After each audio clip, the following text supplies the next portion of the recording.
Well, I think it's time for us to get started on this lecture on the American Austrians. And of course, in this, under this heading, I don't want to talk about the current group of American Austrians. Obviously, if you want to know anything about us, you can just come and ask us. So that would be kind of silly. What I want to talk about is the group of economists that emerged at the turn of the 20th century and formed something of a Mengerian school, if you will, in America. And one of the reasons to pursue this particular topic is to see that there was something of a, we might say, a lost opportunity, if you will, for the Austrian paradigm. And I might begin in thinking about that particular issue with the point I think about this quite often.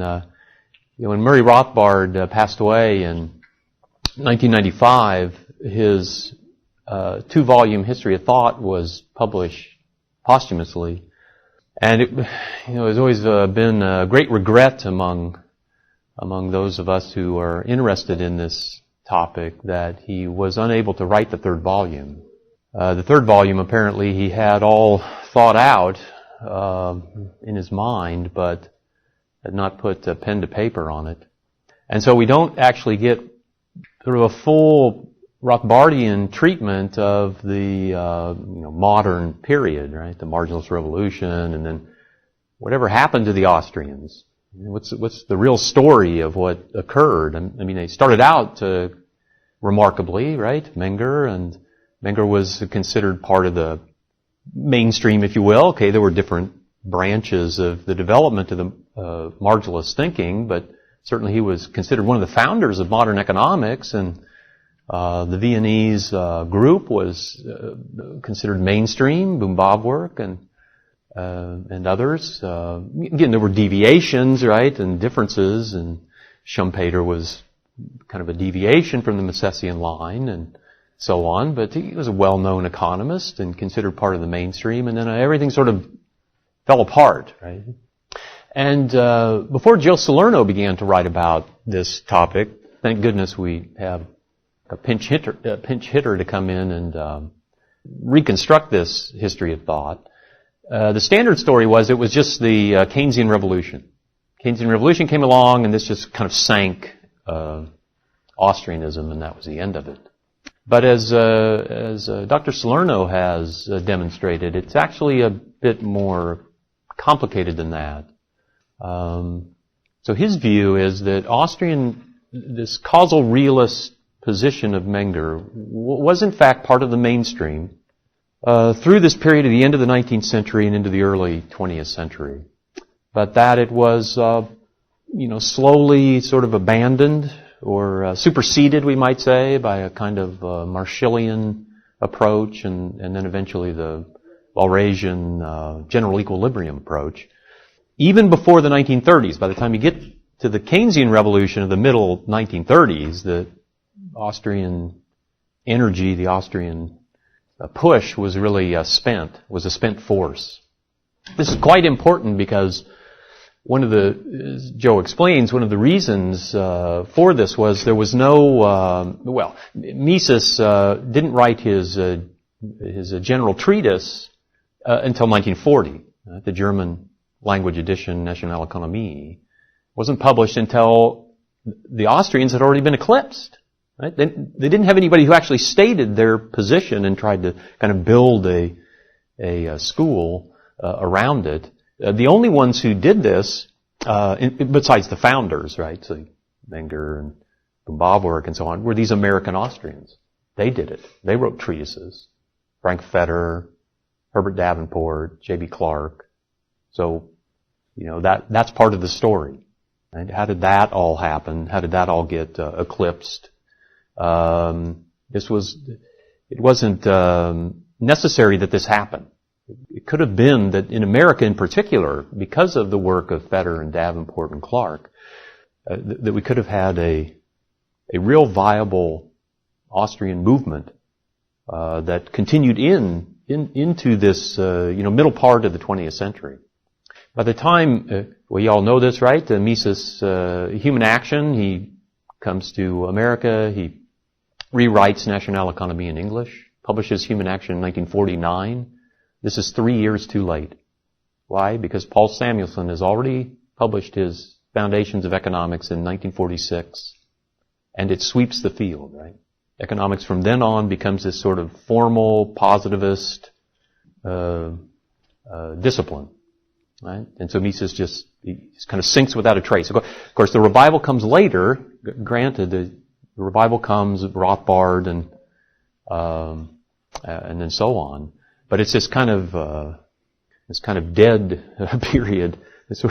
That's what we want to focus on, right? This early part. We want to talk about the early part and how this all led to the foundation, but it didn't lead to an ongoing movement. It had this big break in the middle. You mean Mises? I'll give you one anecdotal point about this. I'll never forget this. I came to Austrian Economics after my graduate training. I didn't know anything about the Austrians. And so after I did my graduate work in a mainstream program, I started to read the Austrians, some Hayek first, just because somebody said, why don't you read Hayek? It was a big name. And so this was after 1974, right? So it was when I got my degree. And so, Hayek was the Austrian that you would read. And so I read Hayek, and this leads to Mises and Rothbard and others because you see the citations and so on for these guys. So I read Human Action. And then I start to talk with a colleague about this. This is great, have you read this book? Blah, blah, blah. He says, I haven't read the book, but I've read a review of Human Action. It's written by Terry Anderson.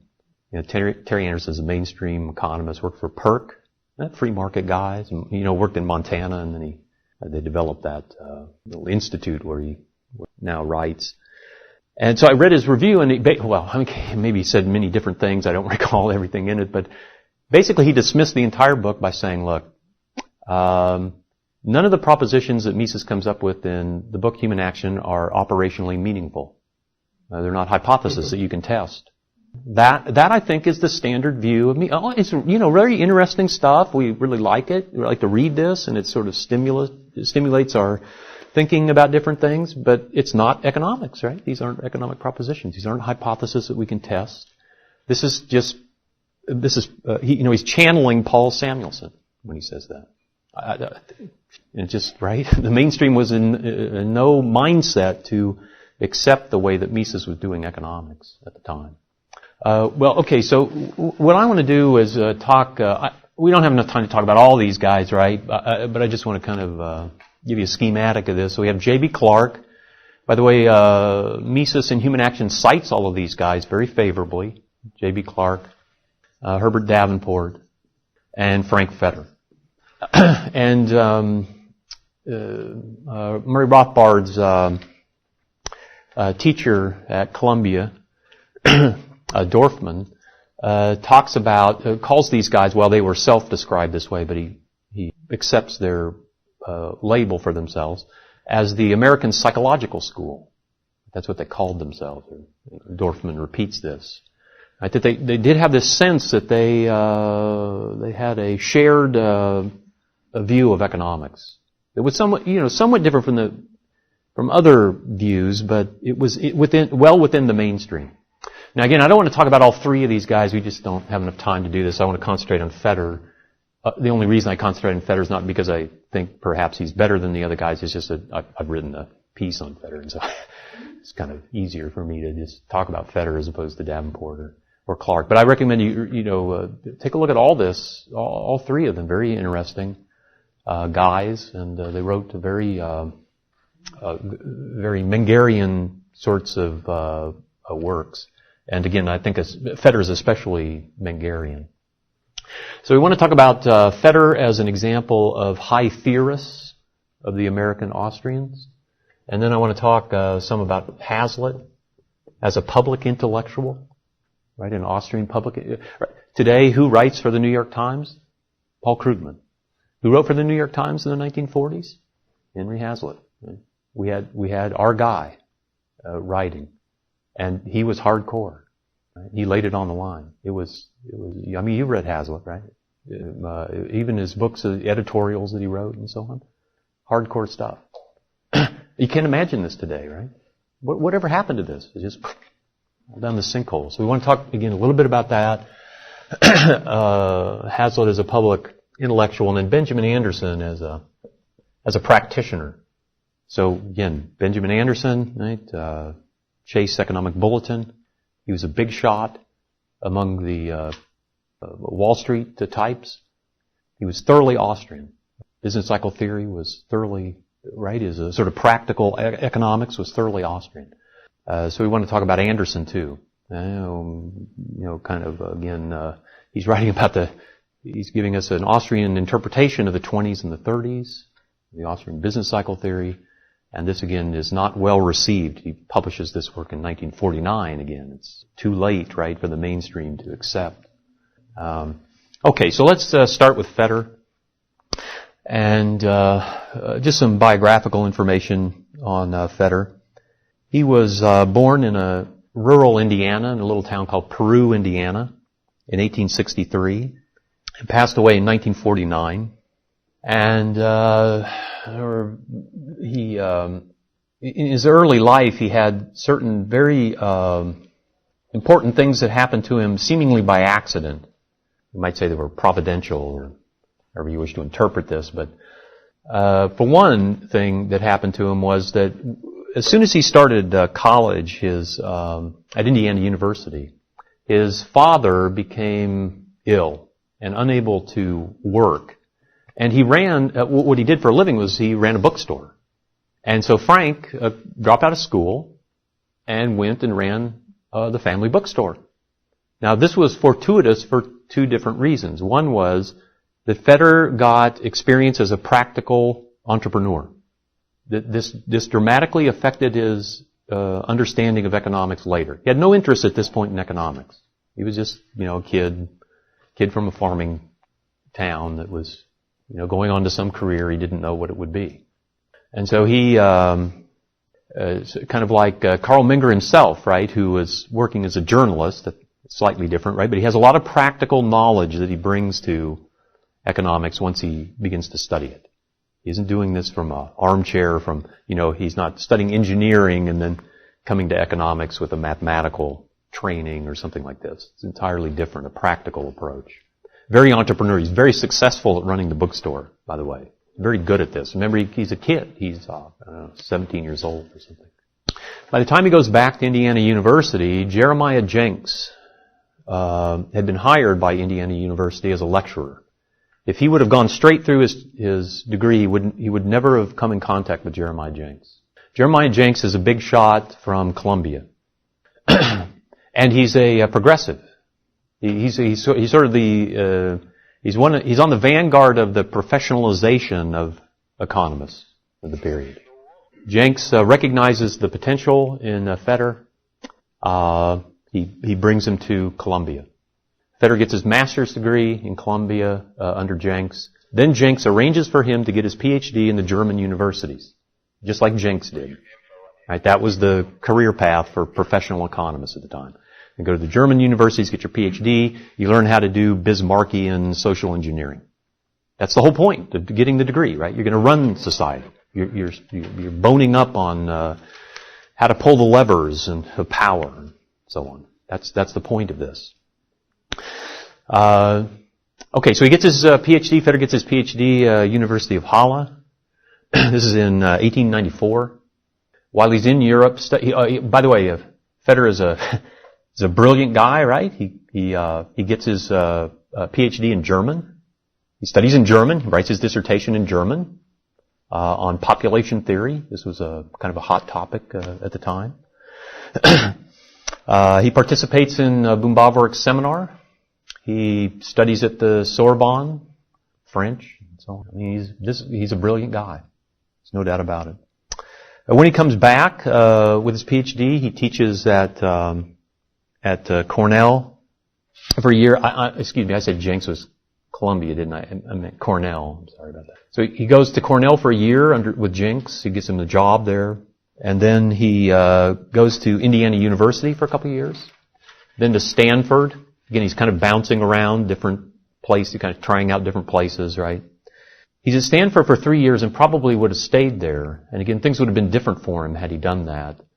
But he got involved in a personal dispute that centered around a colleague of his that he thought was unjustly fired at Stanford.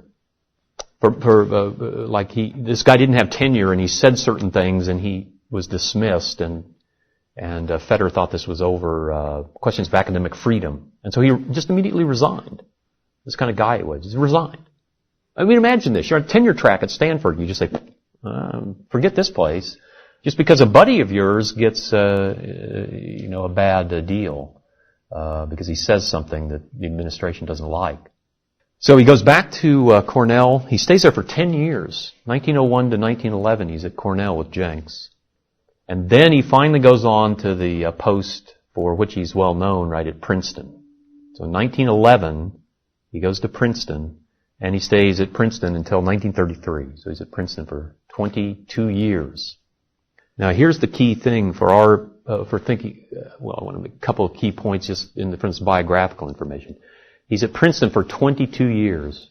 He has almost by all accounts, he's a great teacher. Very charismatic, very knowledgeable. He's kind of like a Guido Hulsmann, right? So sort of students, you would think that students would, gather around him, want to study with him. Again, by all accounts, he was excellent. He was forced to retire, by the way, from at Princeton because of the federal government at the time had mandatory retirement age. He was forced to retire at 65. And the students loved him so much as a teacher that Princeton hired him, we would say, as an adjunct. I'm not sure they actually called it that, but they hired him as an adjunct, and he continued to teach for several years after that. So he had all the possibilities of actually building a movement. He was in an Ivy League school. He was chairman of the department. Why didn't he hire a bunch of guys, like-minded guys and build a school here? Why didn't he hire Davenport? Or, why didn't he bring up some of his students?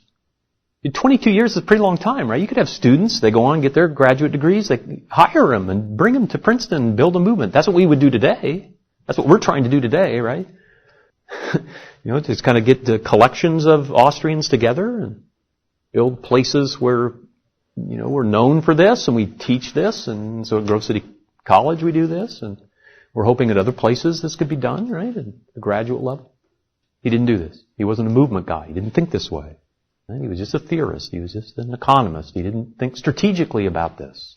Now, there are various reasons for this. Again, I don't know all the answers as to why, right, all the psychological answers, but it was sort of a lost opportunity. Could you imagine if he could have established a viable PhD program from his own causal realist position at Princeton? How things might have been different for Austrian economics. He didn't do this. Now, one thing that Joe Salerno points out, one reason, one kind of problem with sort of coalescing with this psychological school coalescing into a movement in Austrian economics was that Fetter and Davenport, to put it nicely, didn't like each other. They had some sort of personal animosity. And so there was a little bit of difficulty in getting them to work together, to think strategically together and so on, and to build a movement. Fetter would not have supported what Davenport did and vice versa. So there was a little bit of that personality conflict that made it difficult for things to coalesce. But regardless of that, there was something else at work here that I don't know what it was again, but there was something else at work here that blocked Fetter from doing what we're trying to do, what we perceive to be, a proper strategy for advancing the cause here. Okay, so now let me just try to impress upon you. Let me say, on the biographical stuff, I wanted to make one other point about Fetter. Fetter not only was chairman at Princeton, but he ran in the highest circles of the economics profession. He published 8 books. He had 100 scholarly articles in the top, some of them in the top journals, the AER, JPE, QJE, right? Nobody batted an eye that he was writing from a causal realist view. Everybody knew this. And he was placing his stuff in the top journals. He was president of the AEA. He was an officer in the AEA for many years. He delivered a dozen major addresses at various universities. He testified before Congress on various issues.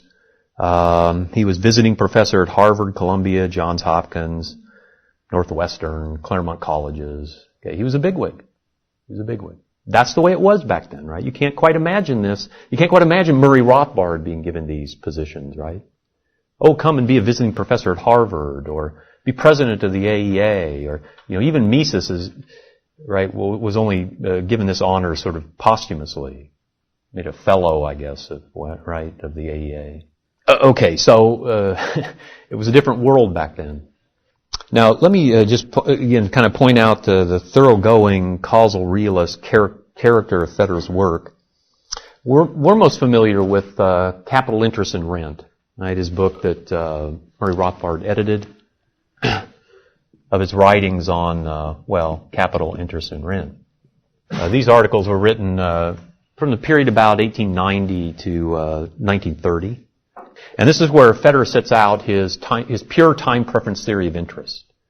Right, so he was the very first economist in history to explain interest purely on the basis of time preference. Just like we today explain prices purely on the basis of preferences, right?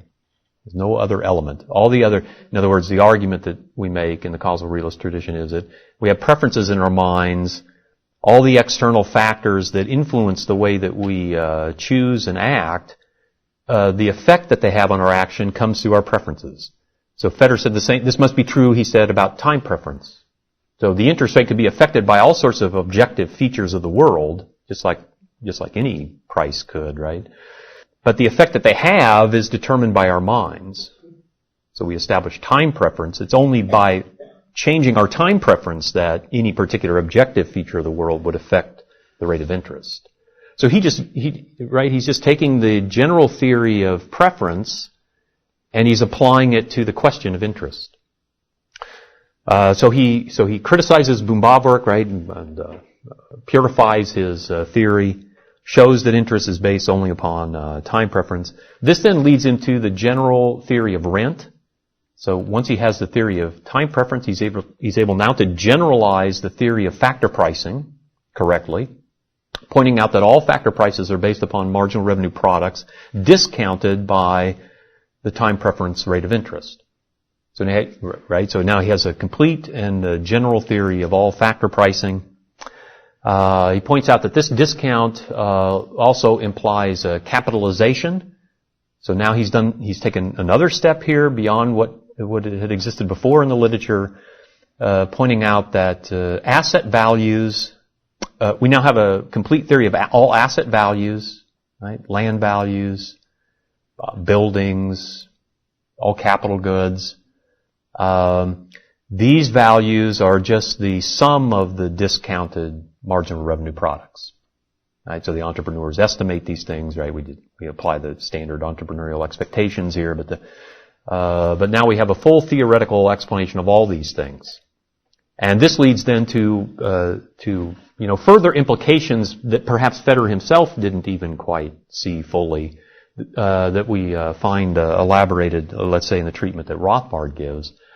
And Rothbard, of course, when you read Man, Economy, and State, you can see Federer's influence.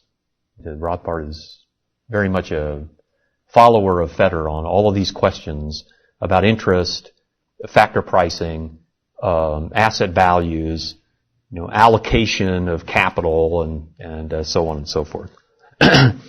Now, in the time period in which Federer was writing, remember Bumbavork had already pointed out how a time preference theory of interest refutes the Marxian theory of exploitation, right? That the difference between selling prices and buying prices is based upon the capitalist exploitation of the worker. No, this difference, Bumbavork correctly pointed out, is due to interest, and profit as well. So Federer again refines this theory and states it perhaps in a more definitive way, but he also provides the foundation in this theorizing for the refutation of the Keynesian theory of interest. Right? All monetary theories of interest must, in fact, be incorrect. You can see why they would be, right. What the correct theory is. We could apply this to any critique of Keynes, and also, as is implied in what I said before, this provides for an integration of micro and macro. Right? So he already has the apparatus by which we can integrate capital theory, directly into our explanation of the macroeconomy. Now, his book on all of this, The Principles of Economics, was first published in 1904, the first edition. And then a revised edition was published in 1915, and this is the standard edition. And the reason is because, and again, I don't know for sure if this is so, because I wasn't able to dig up this information from his biography. But the big switch between the two editions is that Feder became much more praxeological, much more causal realist in his value theory when he went from the 1904 edition to the 1915. He took a much more praxeological or logical position on valuing things. So it may have been that he was influenced by, let's say, Mises's Theory of Money and Credit, or some other book that came out in the interim between these two that caused him to somewhat revise his view on the correct idea of valuing. So again, this is the standard book. This is the one you would find reprinted, the 1915 edition. Okay, so let me give you a few quotations of what Feder says about the proper method in economics. He's clearly the causal realist or axiomatic deductive method. He says this, quote, we proceed by gradual steps as in a series of geometrical propositions from the simple and familiar acts and experiences of the individual's everyday life through the more complex relations to the most complex practical economic problems of the day. This is very much, you could imagine Rothbard saying something like this, right? Doing economics is like geometry. You start with certain axioms, you proceed to deduce the simple things, and then you add complications and different situations and what have you, and then you get the more complicated analysis. He says also, quote, we begin with the simple and almost self-evident proposition that the motive force in economics is found in the feelings of men. And, quote, in studying the problem of value, one must recognize any motive that leads men to attach importance to acts and things. And you can't imagine, a modern economist saying anything like this. You have to have utility functions or whatever. Well, no, this is entirely different. This is very amenable to, let's say, what Mises might write on the question. Okay, then he breaks the book, just like Rothbard does in Man, Economy, and State. He breaks up the topics at the, when he's introducing just value theory and prices and so on. He points out that the fundamental law of value with respect to pricing is the law of diminishing marginal utility. And he develops this law in exactly the praxeological way. Right? The first unit of a good is applied to the most valued use, and the next unit to the next most valued use. Right? He's not thinking about this psychologically, but obviously in a logical way. He has Boom-Bobwork's marginal pairs analysis that Joe Salerno gave us on the very first day. Right? So he develops this directly from Boom-Bobwork. In the production part, in the theory of production, he has the companion aspect of this. You can see shades of your, principles of economics books. They take this same kind of, even today, take this same kind of dichotomy, right? They say, you have diminishing marginal utility. Of course, they would have a utility function, then you get the prices. And then you have the law of diminishing returns. You have your isoquants and isocosts analysis. It all looks the same, right, in difference curves over here in budget constraints and isocosts and isoquants. Well, there are affinities to these two realms. There is the law of diminishing marginal utility and the law of decreasing returns or diminishing returns. These are the two basic laws of these two realms. And Feder points this out, right? He says, for example, again, another quote. Maybe I should say first that he thinks that the law of decreasing returns is a case of a more general law that he calls the law of proportionality. And he defines the law of proportionality this way. He says it's the fundamental axiomatic truth that there is a best or proper adjustment of means and ends in man's actions. Right? In other words, there's an optimal point. When we think about how means can be used to attain ends, there's a most efficient point, or however you wish to say this. Okay, so we've been through this analysis. We don't have to repeat this. Then he goes through the kind of more elaborate development of this, right, showing that you can separably calculate the marginal revenue product of each complementary factor of production. And then what happens if you can't? What happens if you have joint factors of production that you can't separate? So he goes through that, and it's all very Rothbardian and satisfactory. It's all very complete and well thought out. Then he goes into capital value, where he does the same thing then for asset prices, right? Capital capacity, factories and land and durable factors. In money, he's pretty good, but he doesn't go quite far enough in money, but you can see that he's struggling to apply this same general framework of preferences and so on to money. So in money, he first starts with a typology of money. He says we have primary money, which is gold and silver coin, and then we have money substitutes. So he has that basic distinction, banknotes and so on. And then what he calls political money. And he considers that a different type with different effects. This is legal tender, right? Political money is based on legal tender. So he recognizes that distinction that Dr. Holtzman was just speaking about last class period. He thought that there was that you could apply demand analysis to money. So he says there is money demand. Money demand exists as a provision against emergencies or uncertainty, as we would say, and it's subject to diminishing marginal utility. Now, he didn't work this out in a completely satisfactory way, or at least not in a complete way, the way Mises did in Theory of Money and Credit. But he did have this basic structure of analysis. And he had the correct dynamics. He said, look, if you increase the money supply, then people will, at the current purchasing power of money, would have an excess stock of money. They would begin then to expend it, allocate it on expenditures in various ways, and this would drive down its purchasing power and re-equilibrate the market. So this is how you get changes in the PPM. His theory of growth was, again, exactly what you would find in modern Austrian treatments. It's capital accumulation process, which is based upon time preference. People's time preferences go down, interest rates will fall, longer processes of production now become profitable because capital values rise, right? Interest rates go down, and so value of assets would rise. And so there'd be a shift toward production of capital capacity, and this would increase our productivity and lead to greater prosperity. He had a theory of the business cycle. Again, it's somewhat abbreviated and inadequate. It's not quite fully developed, but it certainly is consistent with the more fully developed work that comes later with Hayek and so on. He points out very correctly that he said 3 phases of the cycle. We say 4 now, but the key is that you don't think of the business cycle as 2 phases, right? That's the critical breakthrough, if you will. Remember, Rothbard says that the critical thing about the business cycle is the cluster of air. It's not that you have a boom and then a bust. You have a cluster of air, and the cluster of air, when it's exposed, creates a crisis. That's the second phase. You have the boom, the crisis, and the bust.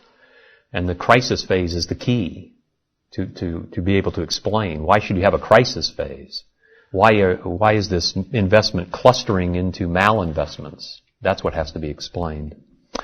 So he said the 3 phases are prosperity, crisis, depression. So he's got the 3 phases. And the prosperity phase is driven by monetary inflation and credit expansion, just as you would have it under the Austrian, the more developed Austrian view. The crisis he calls the decisive moment or turning point when prosperity collapses. The depression is the readjustment of economic activity to the financial reversal of the crisis. So again, that sounds very Austrian, right? Very, very Misesian modern explanation. He points out that the profitability that occurs in the prosperity phase is partly illusory, based just upon paper profits. Prices are being escalated above their sustainable levels. and drawing real factors of production into these areas. He thought that the monetary expansion credit, or the monetary inflation credit expansion would reverse because of international flows. So he had this old kind of, banking school, currency school view of the business cycle. So it wasn't a policy problem or a problem more fundamentally of the maladjustments of the capital structure to time preferences. He wasn't quite that advanced. He just thought, look, if one country is inflating excessively, then the purchasing power of the money is going to go down domestically, and so the base money will begin to flow out of the country, and this will necessitate a retrenchment. And that's what creates the crisis, right? The retrenchment. The banks have to stop inflating and begin redeeming again. The banks begin to fail from redemption claims, and this is this brings on the necessary depression. He also had a well thought out theory of entrepreneurship. Again, it's not it's not like a book length treatment, but it's a very nicely done. He called the entrepreneur the enterpriser. And he said the enterpriser has a skill of judgment, by which he meant an accurate assessment of future conditions. Again, this is very Misesian. He pointed out that different people have this skill in different degrees, so we get a division of labor among the enterprisers. And so they're both, again, in very Misesian fashion, he says the enterprisers are both subject to the division of labor and creators of it, right? Or managers of it, if you will, agents of it.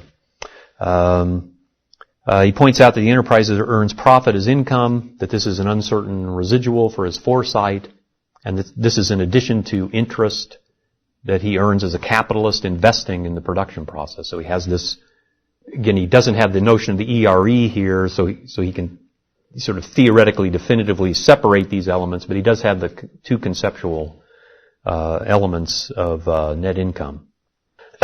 Okay, now let's turn to Hazlitt. And just mention a few salient things about Hazlitt. Hazlitt was born in Philadelphia, 1894, and died in 1993. He too was had sort of strange circumstances in his life that kind of moved him in a direction that he wouldn't have otherwise been going in if these unusual circumstances had not occurred. With Fetter, it was the sickness of his father. With Hazlitt, it was the death of his father. Well, actually, his father died when he was 2, so he didn't even know his biological father. But his stepfather died when he was 16. And that was the year that he was entering into his college studies. He had entered the College of the City of New York to study psychology, but he had to drop out. When his stepfather died, he didn't have the funds to continue. And he dropped out. And so he never, right? He probably would have just gone on and gotten a psychology degree and, I don't know, maybe been a professor of psychology or something. He's a brilliant guy again, and certainly could have had an academic career, but this set him on a different course. Right? Never completed his college education. He took a job as a stenographer for the Wall Street Journal, just to pay the bills, to support his family. He then became an editorial writer for the New York Evening Post. This was in 1916, right, wartime. He moved on to the New York Evening Mail. He became literary editor at the New York Sun. This was a more important position. This is in the mid-1920s. He became a literary critic and then editor of The Nation. Okay, so now he was sort of at the higher ranks, right, of journalism. This was right at the beginning of the 1930s. It was 1930 to 1933. That's very interesting. Yeah, with no college degree. It's just on his merits. He's a brilliant guy. He does outstanding work. Amazing writer. He's building this resume on his abilities solely. When he was at The Nation, he met Benjamin Anderson. They became friends. His anti-New Deal writings got him fired at The Nation. Again, he's showing his character, right? He's just interested in proclaiming the truth. If he gets fired, he gets fired. He's just like Fetter, He's a man of character. He gets fired. Mencken hires him for a year to be the editor at American Mercury. Then he gets his big job at the New York Times. That starts in 1934, and he holds this position until 1946. He also gets fired from the New York Times because of his anti-Bretton Woods writings. So he's writing against Bretton Woods, right, from when the proposal is made in, say, 1944. He's writing against it. Once it passes, he continues to write against it, and his bosses at the New York Times say, we got to quit writing against the Bretton Woods. This is now a done deal, and we don't want any more of this anti-Bretton Woods stuff. He keeps writing it. Okay, he's out. He then goes to Newsweek, 1947 and 1964. He's with Newsweek, and then he writes for the Los Angeles Times from 1966 to 69. He also was the editor of the Freeman from 1950 to 1953, and he's writing for the Freeman, Human Events, National Review. He's writing for these publications well into the 1980s. The estimate is that he wrote some 10 million words. This is like 150 volumes if you had his collected works. Can you imagine this? I mean, he wrote in several different genres. He wrote a novel. He wrote a trilogy on literary criticism. He wrote 2 volumes on economics, one on moral philosophy. Guy's obviously just a brilliant man. He wrote 2 important book reviews that sort of changed the course of history. The first was of Mises's book, the English translation of Mises's book, Socialism, which he reviewed on January 9th, 1938. He sent the review to Mises, who was in Geneva, and they sort of instantly became friends. A very positive review, obviously, and so naturally, you'd receiving this, you'd think highly of the writer. And so they became friends. This again was fortuitous because when Mises had to immigrate to America in 1940, Hazlitt was there to help him, and Hazlitt's help was essential, really, for Mises at the very beginning. When Mises came, he was fluent, of course, in German and French, pretty good in Italian, but English was more or less his 4th language. He wasn't really that. I mean, he could converse in English and so on, but he didn't have a scholar's vocabulary and so on, not very good syntax and what have you. He didn't really have much material wealth that he brought with him. And when he came to New York, Hazlitt set him up as a ghostwriter of editorials for the New York Times. And so he would write unsigned editorials for the New York Times from 1940, for the first 5 or 6 years when he was in the U.S. We have a collection of some of these things in the Mises archive at Grove City College, as well as pay stubs. He was actually paid very well for doing it. $200 he would get for writing one of these things. That's a lot of money back then in the 40s, right? So this helped him put bread on the table for the first few years when he was in America. Hazlitt also was essential in his publishing his initial works in English. So you remember he publishes Omnipotent Government and Bureaucracy in 1944, his first English language works. We have correspondence in the Mises archive, between Hazlitt and Mises, and also some copied correspondence between Hazlitt and Yale University Press, the publisher of these works. And it turns out, you read through this correspondence, you find out that when Mises first wrote these books, Bureaucracy and Omnipotent Government, well, sort of difficult to read. His command of English wasn't that great. It was more Germanic, right? He wrote more like Hayek, his page-long sentences and sort of complicated stuff. Who can follow all of this, right? And so Hazlitt, rewrote the whole thing. He helped him. He helped him rewrite it. And then, interestingly, when Mises was ready to do Human Action, so like in 1946, I think it was, he started to correspond with Yale University Press about doing Human Action. So you get this 3-way correspondence again from Hazlitt, Mises and Hazlitt, Yale University Press, and so on and so forth. And much of this is still in the archive. And so you find out that the editors at Yale University Press were somewhat worried about this. They said, hey, wait a minute. Is he really up to doing this? Bureaucracy was a book of a couple hundred pages. He wants to write a 1,000-page book. Mr. Hazlitt, are you willing to, help him through this process of, you going to edit this 1,000-page book like you did Bureaucracy? And Hazlitt writes back and he says something like, let's let him write a sample chapter and see. Let's just, hold your horses. Let's just, right, this was 2 years later after all. Let's just see. He'll write a couple sample chapters and then we'll see. And then, you see that he does this, right? A couple months later, he's written a few chapters. This isn't too hard for Mises to do, right? Because he has National Economy, so he's kind of just rewriting this in English.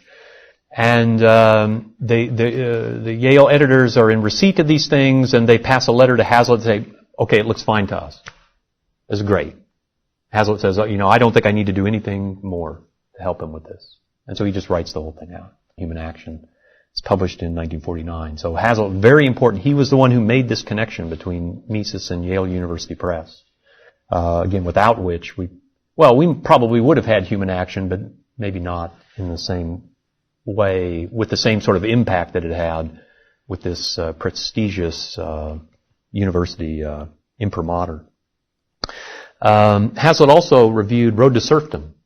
So on the 24th of September 1944, again, in the New York Times, he reviewed Road to Serfdom. This greatly helped its popularity in the U.S. because it led to the Reader's Digest version. You know how Americans are; they always want the abbreviated version. Just give me the executive summary, right? So the editors of Reader's Digest read the review and said, "Oh, well, that sounds pretty good. Let's produce a version of it." And they did, and that's the version that most people read, right? Initially, they would read that, and then they say, "Oh, that's great," and then they'd buy the book. Oh, wow. I wasn't aware of that. Very good. Oh, wow. I'll have to chase that down. Yeah, it could have been that sort of connection, right? Interesting. Okay, well, just briefly, Hazlitt's contributions, and then we'll get on to Benjamin Anderson. So, of course, we get Economics in One Lesson, right? Over 1 million copies sold in various languages. Hazlitt credits the Austrians, Bastiat, Wicksteed.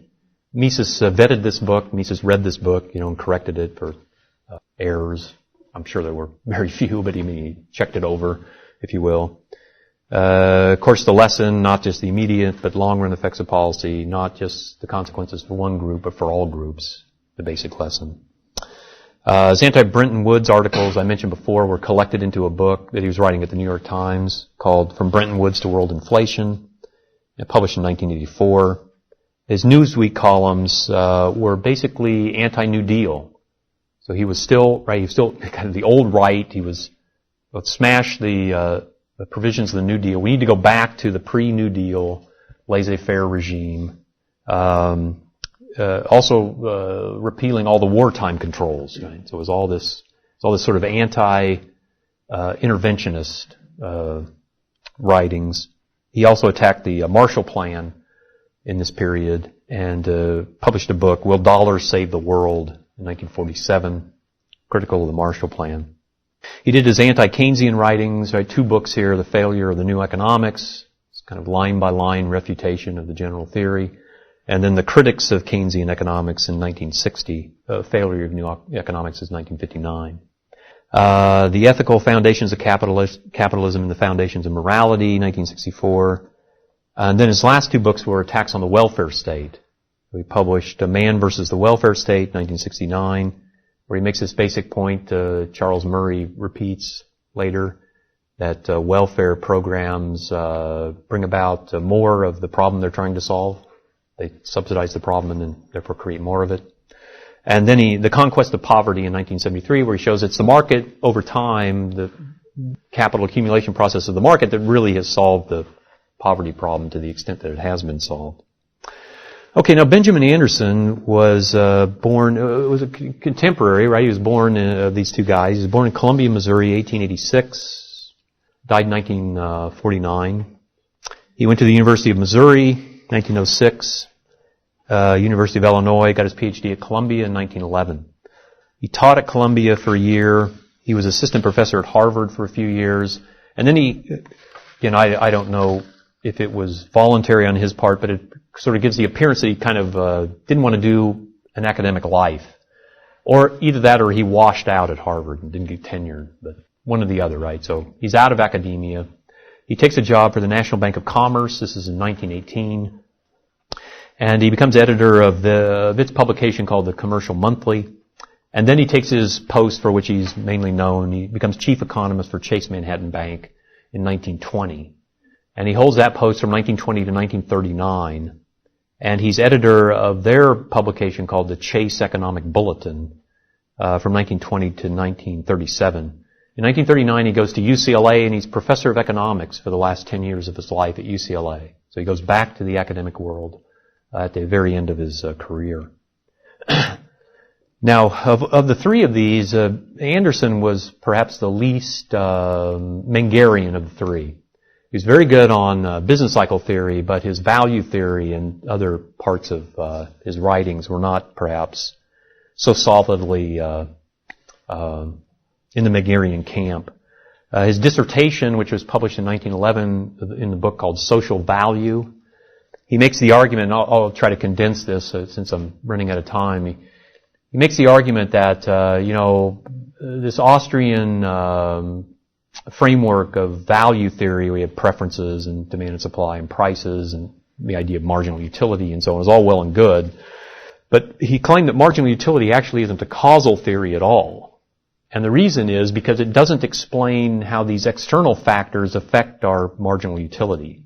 And so he sort of misunderstands the nature of what the claim is about a causal theory. What the claim is about preference being sort of the determining factor of how the influence of action will come about through these external things. He thought you needed some sort of objective external factor to create a true causal theory. You could not do this through human preference as a starting point. And he proposed as his idea of what this objective thing would be what he called the social mind. And this was a somewhat common idea of the day. You find this in other writers of the day. It's the idea that there's social conventions that are based upon what individuals prefer, conventional ways of dressing, let's say, or manners and sorts of things like this, that are based upon what people prefer, but once they come into existence as social conventions, they're objective and they influence then the things that we prefer. And so this gives us the ground to which we can say there's now a causal chain. We can start with the social mind, and then we can say, then they're people's preferences, then their prices.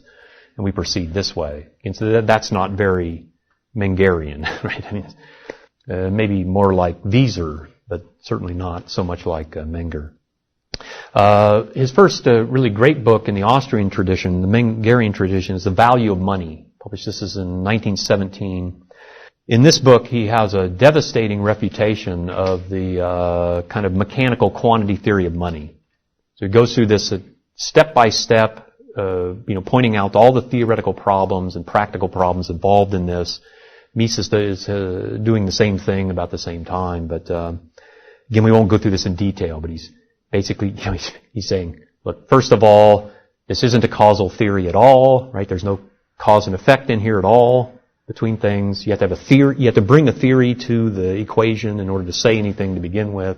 There are no constants, right? So you can't really construct any sort of mechanical relationship between changes in M and changes in P. So he goes through the whole 9 yards. Very, very excellent.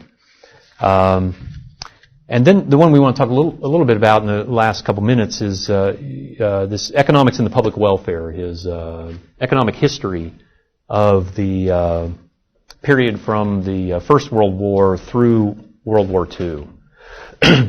This is an outstanding contribution, a wonderful book, published again in 1949. It has a great criticism of Keynes in chapter 60. This is a digression on Keynes, he calls this, that is in the Hazlitt volume. He is very critical of the monetarists, so he takes Irving Fisher to task for the predictions that he makes based upon the mechanical quantity theory in the 1920s. He goes through the Fed inflation of both of World War I and the 1920s. So he's really the first economist to give us a historical analysis of the Fed inflation, the credit expansion and monetary inflation of the 1920s. Right, so he documents this. He has all the inside information, right, because he's working for Chase Manhattan bank. He's got all the banking information, right? So he goes through all the credit expansion. He breaks it down into different lines of credit that it goes into, time deposits and money market credit, and so on and so forth. A very well done history. He points out, by the way, that I'll forget the multiplication factor, but he points out that the monetary inflation of the 1920s was some multiple factor. It was like a factor of, I'm going to say 5, but maybe I'm wrong about that. But it's like a 5-fold inflation compared to the monetary inflation of World War I.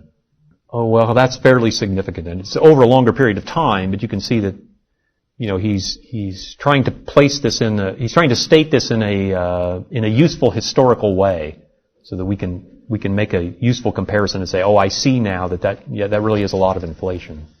He goes through, he's also the first, to my knowledge at least, the first one to make this argument that you've seen in Tom Woods' Meltdown, and you've seen Higgs make on the web, right? That, we had the boom of the 1920s, and we had no Great Depression of 1920-21, right? What happened? Well, he makes this argument. He says, look, there was no secondary intervention by the state, no Hoover trying to prop up wages and prices, right? And so the correction was over very quickly, and he documents all this and so on.